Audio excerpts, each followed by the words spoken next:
Rogelio Cárdenas Estandía, bienvenido a los Despachos del Poder. Muchísimas gracias, Beto, por la invitación y sobre todo ya son muchos años que nos conocemos. Estamos haciendo la cuenta, yo creo como 15 años en los cuales he visto no solamente tu trayectoria y tu crecimiento, sino también he sido testigo de tu vida personal, que al final del día nos va contando de esto que estás hecho. Rogelio, quien no tenga acercamiento de ti, ¿cómo podrías definirte a ti mismo? Yo creo que soy en primer lugar un mexicano que cree en su país, cree en los ideales de la Constitución y sobre todo creo que México y los mexicanos hemos ido evolucionando hacia una democracia, hacia un periodismo diferente y que todos somos actores de la realidad y tenemos que ir poniendo nuestro granito de arena. ¿Cómo me considero? Eso, alguien que día con su esfuerzo y trabajo trata de hacer un cambio. Además, eres autor de 3 libros. El primero, que es una serie de entrevistas que hiciste a personajes del ámbito político, empresarial y hasta religioso, se tituló Off the Record. Desde ese libro a la fecha, ¿cuánto ha pasado, Rogelio? Han pasado cerca de 15 años. De 15 años, por supuesto. Después vino otro titulado que tiene que ver con el de la influenza. Sí, el prólogo era de José Saramago y era toda la historia de la crisis que se vivió en México cuando salió lo de la influenza. Sí. Y son retratos de cómo el sistema de salud público estuvo rebasado y cómo no pudieron detectar a tiempo.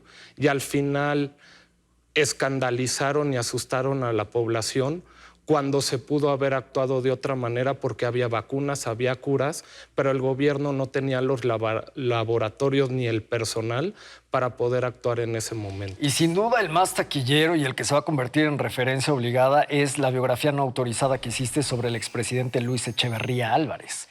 Confesiones que seguramente después se arrepintió de haberte dado. No sé si se arrepintió, pero fue un trabajo de muchos meses en el cual don Luis me permitió entrar a su casa, a su vida, y pudimos conversar de distintos temas. Te habló de la matanza del 68. Del 68 y todo lo que marcó su sexenio y sobre todo su vida. ¿Qué recuerdas de esa frase del 2 de octubre o de ese acontecimiento y de esa escena que esté publicado en tu libro? De lo que más recuerdo es cómo don Luis siempre vio hacia otro lado, no asume la responsabilidad y siempre busca en otros actores las justificaciones de las cosas. Al final, uno como periodista lo único que hace es mostrar los diferentes matices y opiniones y el lector es el que tiene que hacer su juicio. ¿Fue o no fue responsable? Cada mexicano y cada persona que lo lea decidirá. 3 libros en 15 años, pero sin duda por tus venas corre tinta de las imprentas de los periódicos, debido a que eres hijo del fundador y director del periódico El Financiero, don Rogelio Cárdenas Sarmiento, que en paz descanse. ¿Cómo llevaste este apellido? ¿Cómo llevaste esta pasión por el periodismo? Y sobre todo, ¿cómo la desencadenas en estos tiempos?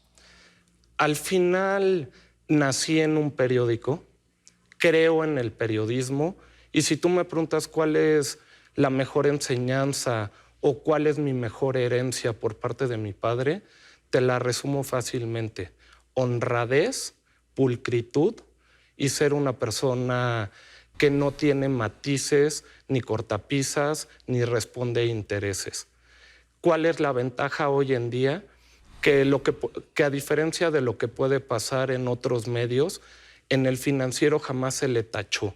Jamás se tocó algún tema de que se hubiera utilizado con otros fines, que hubiera habido corrupción. Y ese es mi mejor legado y mi mejor herencia. No tengo un hándicap en el cual tenga que estar arrastrando. A mí eso me permite seguir construyendo a partir de esos cimientos mi camino y mi futuro. Y al final yo soy Rogelio Cárdenas, mi padre también fue Rogelio Cárdenas, mi abuelo de igual manera, pero cada quien va escribiendo su historia. Cada quien va escribiendo su historia y hemos hablado de tu pasado y quizás de tu futuro, pero en tu presente hay una apuesta periodística al haber adquirido, al haber resucitado, por así decirlo, un medio que se ha caracterizado por tener varios galardones de periodismo tanto nacionales como internacionales. ¿Por qué la apuesta por resucitar a MX? Hoy en día los medios de comunicación han dejado de lado sobre todo dos géneros periodísticos que considero que son muy importantes y relevantes, el reportaje y la entrevista. Se abre un nicho de oportunidad. Mucho se habla de que hay una crisis en los medios, efectivamente sí, pero los modelos de negocio están cambiando. Eso ha permitido que vayan evolucionando las distintas tendencias. Tenemos la tecnología y como todo tiene que ir cambiando y transformándose. Ahí detectamos esa oportunidad que podíamos meternos en el periodismo de fondo. Sale la oportunidad de adquirir los derechos de la revista MX para que fueran los cimientos para impulsar eso, que el periodismo de fondo basado en entrevista, análisis, reportaje, y va a tener también el entretelón político con el chisme político. Pero sobre todo va a tener esta fascinación porque nos cuenten historias. O sea, el humano en su ADN de alguna manera es consumidor de historias y por eso venimos desde la Ilíada y la Odisea hasta los títulos de Harry Potter, hasta nuestros días tan taquilleros y sobre todo con estas historias. Pero lo interesante es que las historias que ustedes cuentan tienen que ver con la agenda nacional, con los temas trascendentales, con los temas de coyuntura, pero sobre todo con los temas que algunos han dejado de investigar por falta de tiempo, modelo de negocio o porque los intereses políticos así se los han marcado. Nosotros buscamos un periodismo que sea apartidista, que no responda a intereses y siempre la ponderación de los temas va a ser cuál es su implicación social. Nuevamente, como te comentaba, nosotros no somos jueces ni parte. Pondremos todos los argumentos, investigaremos a fondo y ya cada uno de nuestros lectores y consumidores creará su propio juicio. Ese es nuestro compromiso. Tienes casi 40 años de edad. 38. 38. Y lo que te quiero preguntar es en este tiempo, en esta trayectoria de vida y alternamente de profesión, ¿cuáles son los miedos que existen como periodista que has sido y ahora como director de un medio como MX? Los miedos puede haber muchos, pero ya dependen de cada quien. Si uno actúa con rectitud, cree en sus ideales y está comprometido con lo que hace, pues los medios, laboralmente hablando, quedan a un lado. A lo mejor el miedo que uno puede tener es fallarse a sí mismo. Y fallarse a sí mismo es fallarle al equipo que cree en ti, a las personas que te leen, pero al final cada uno irá viendo cómo va a ir siendo el desempeño ahorita si nos enfocamos de MX. Y eso es lo que estamos pidiendo, que nos den el voto de confianza. MX es una revista que tiene una trayectoria de 13 años. Sin temor a equivocarme, es el medio de comunicación que durante ese periodo ha alcanzado el mayor número de premios de periodismo nacionales e internacionales. Por ejemplo. Tiene un Ortega y Gasset, 2 Reyes de España, 8 nacionales de periodismo, 9 de discriminación y así. Entonces realmente eso es lo que creemos, que el periodismo de fondo tiene cabida, que nos podemos meter en la agenda pública y sobre todo lo que te comentaba, la mayoría de los medios están más en el breaking news y en la nota diaria o en el infoentretenimiento.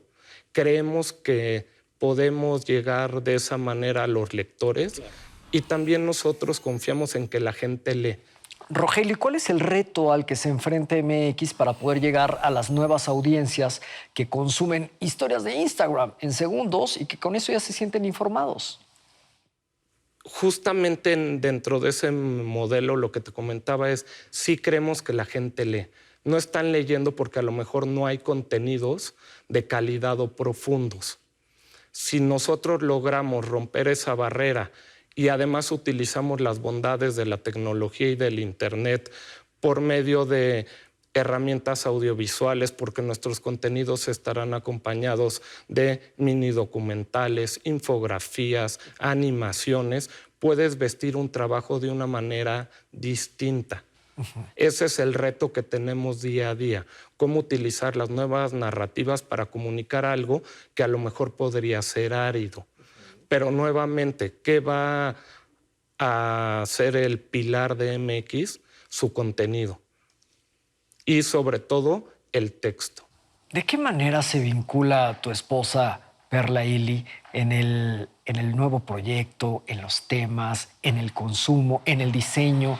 Te lo pregunto porque al final del día por sus venas también corre sangre y tinta de las rotativas al ser la hija del fundador y director general del periódico El Universal. ¿Qué te dice Perla?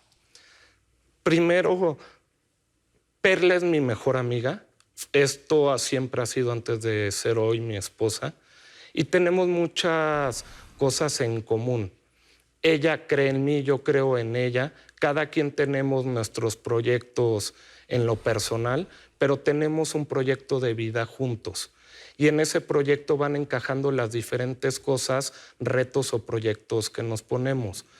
Perla ha sido un pilar fundamental en el caso de MX. Ella estudió diseño gráfico, de hecho está haciendo una maestría en innovación en base a todo el diseño y siempre ha estado muy cercana a lo que hacemos y a lo que es MX y sobre todo a la construcción de la misma. Entonces, si me preguntas qué es, pues una parte fundamental. Alguien que te da aliento, que te echa porras y que cree en ti. Y que cree en ti.